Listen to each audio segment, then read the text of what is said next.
અને કહેવાય છે કે જે સમાજ જે વ્યક્તિ પોતાનો ઇતિહાસ ન જાણતો હોય અથવા તો ભૂલી જાય તો એ સમાજ કાળચક્રના પટલ ઉપરથી ભૂસાઈ જાય છે.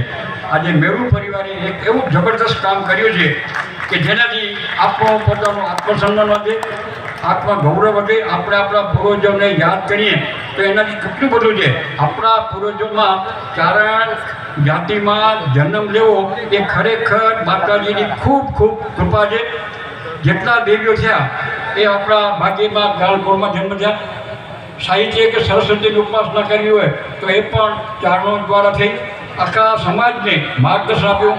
રાજા રજવાડોને માર્ગદર્શન એવો સમાજ, અને એ સમાજની જો યાદ કોઈ રખતા હોય તો આપણા પરમ પૂજ્ય આજે બારોટજીઓ પધારે છે એમને પણ હું એમના ચરણોમાં વંદન કરું છું કે એમને આપણો ઇતિહાસ એમને યાદ કરાવ્યો. આજે જેટલા ચારણીયા કને દેવો આવ્યા છે એને આપણે યાદ કર્યા, અને એ યાદ કરી એનું સન્માન થાય એનાથી રૂઢી વાત કોઈ નીકળી શકે.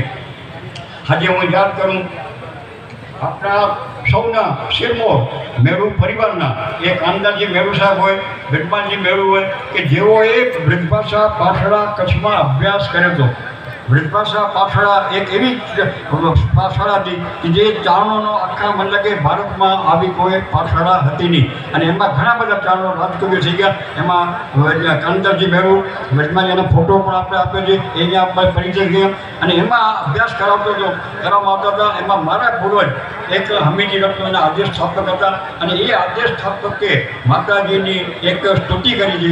એ માતાજીની સ્તુતિમાં એણે કહ્યું 84 ચારણા દેવી, 56 કોટી ચામુંડા, માતા હિંગલાજ, આશાપુરા મહામાય, અંબિકા કાલિકા, ડોંગરીથી નાગણીજી, રવિથી ચાંદની, નમો સરાય. આવા માતાજીઓને આપણે યાદ કરીએ તો એ માતાજીઓને યાદ કરીએ તો એના આશીર્વાદ છે ને આપણે આ સાંપ્રદાય